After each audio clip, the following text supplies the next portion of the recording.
A very good morning to one and all. I, Dr. Richa Saxena, once again welcome you all to this new chemistry lecture, and the topic of today's discussion is titration and its type. Now, before proceeding further, let me brief you about this topic. This topic is not only important in laboratory but also as a theoretical topic also. Now, let us move on.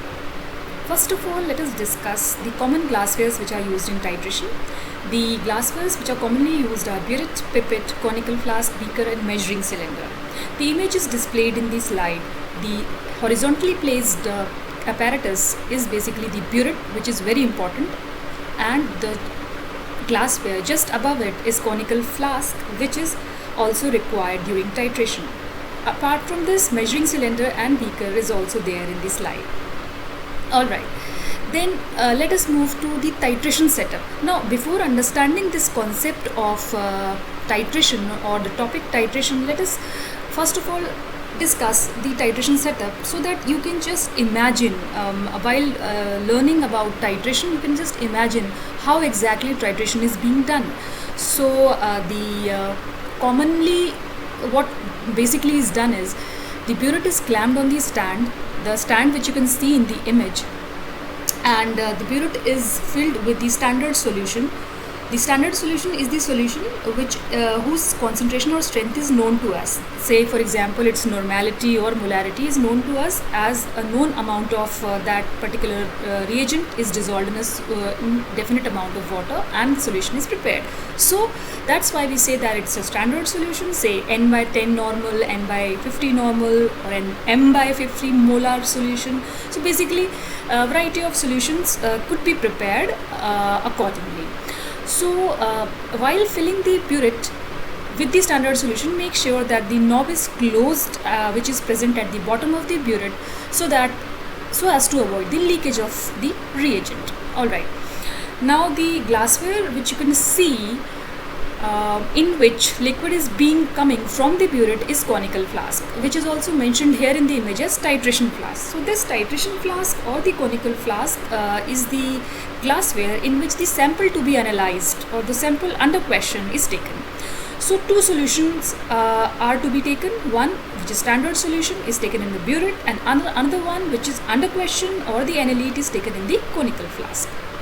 So now you can just understand basically the two important reagent which is utilized. Now here only I would try to tell you that another important content or ingredient which is used in this titration is indicator also. So indicator also holds a very special position while we are doing or performing titration. So what are indicators? Indicators are those chemical substances or those reagents which are used to indicate the completion of the reaction by showing the color change. Now as we are saying that the reaction takes place between the titrant and the analyte. So while the reaction is being taken place, how we will be able to understand that the reaction gets completed? So that's with the help of indicators only. So we will discuss indicators later on. Alright, now what is titration? Now you can imagine the titration setup, how it is actually performed. Now what is titration? Very simple to understand. You are having two solutions. One is standard solution which is known to you, and another one is unknown. So the process of finding out the strength of the unknown solution with the help of known solution is known as titration. As simple as that. So we will determine the concentration of the analyte with the help of titrant. So these are the two major or the important reagent. Now here we go. Now here in this slide, it is clearly mentioned that the important terms which are there in the titration. First is titrant, the standard solution which is taken in the burette. And what is standard solution? Already discussed. Solution of known strength or concentration, whose molarity or normality is known to us. So it is filled in the burette. It could be either acid or base or oxidizing or reducing agent, etc., depending upon the nature of the analyte or the reagent which is to be analyzed. Okay. Now second one is analyte. What is analyte? Analyte is the reagent which is to be analyzed. It is taken in the conical flask and it is an unknown concentration. So we are very much clear with this. Now the third term which is there is equivalence blind. Now Equivalence point could be understood only when we know the two terms, that is equivalence point and end point. So I will try to tell both these definitions simultaneously. Now what is equivalence point? Actually that point where exactly the moles of titrant and moles of NLET which are reacted are exactly equal. Now what do you mean by exactly equal? This means, because I've already told you that there is a reaction which is taking place. Reaction between what? Reaction between titrant and the NLET. So while the reaction is being taking place between these two, so what happens, the titrant and the NLET, both of these reacts, and when these react, the equal mole of titrant and the NLET when gets consumed, then we get the equivalence point. Now what is end point then? After this equivalent point is achieved, we get end point, and end point is the point where indicator gives the color change. And when indicator gives the color change, that is the end point, and we measure the amount of volume used through the burette. Because burette is calibrated, it has marks over it, so we can just note down the reading, how much volume has been utilized of the titrant by the NLET. So we can just note down the reading in our observation table. Alright. So equivalence point is actually the practical, not exactly the practical, actual point, whereas end point is the practical point which we get while we are performing. Alright. Now, as I'm telling you that indicators are used in titrations. Now various types of indicators are there, but here we are especially mentioning those indicators which shows the visual color change, and this visual color change is shown because of the change in the pH of the solution. Now you all might be knowing about pH. If you don't know, then just consult the book or the internet, through which you can get an idea about the pH. Now this is very clear that whenever the change in the pH of the solution takes place, a color change is observed. But by what? What will give us the color change? By the indicators. Because indicators, say for example phenolphthalein, it is there in the table, in the means the last indicator mentioned in the table is phenolphthalein. Now this phenolphthalein is very common indicator, and this indicator exists in two colors, or I could say there are two structures of it. One is colorless and one is pink. So as soon as the pH of the solution changes, the phenolphthalein changes its structure from one to another, and therefore the change in the color is observed due to the change in the pH of the solution. So it is colorless in the acidic medium, whereas it is pink in the alkaline medium. So yes, due to the change in the pH, the color of the indicator changes. So here in this slide, there are various indicators like thymol blue, methyl orange, bromophenol blue, methyl red, bromothymol blue, phenolphthalein. So you just can go through this slide and just try to understand how this pH works and how this pH leads to the change in the color of the indicator, and therefore we get the end point. Alright, now the types of titration. We all know there are a variety of titrations. Now let us summarize those titrations. So first is acid-base titration, then redox titration, precipitation, and complexometric titration. Now what are these titrations? Let us see in this slide. Now types of titration. First is acid-base titration. Very clear, in which acidic or a basic titrant react with the NLET, that it is an acid or a base. Very simple to understand. Means whenever you are going to analyze a base, if you are having an unknown solution in the form of a base, then unknown solution as base, then you can take a standard solution of acid. So thus this titration becomes acid-base titration, or also known as neutralization titration. Similarly, if you want to determine the strength of an acid, you take an standard solution of base, NaOH, KOH, etc. So whenever you are analyzing any acid, you just take the titrant as a base. Whenever you are analyzing any base, then you take, or an acid, you take a standard solution of base. Alright, now complexometric titration. What happens in complexometric titration? Here complex formation takes place. Complex formation between metal and ligand.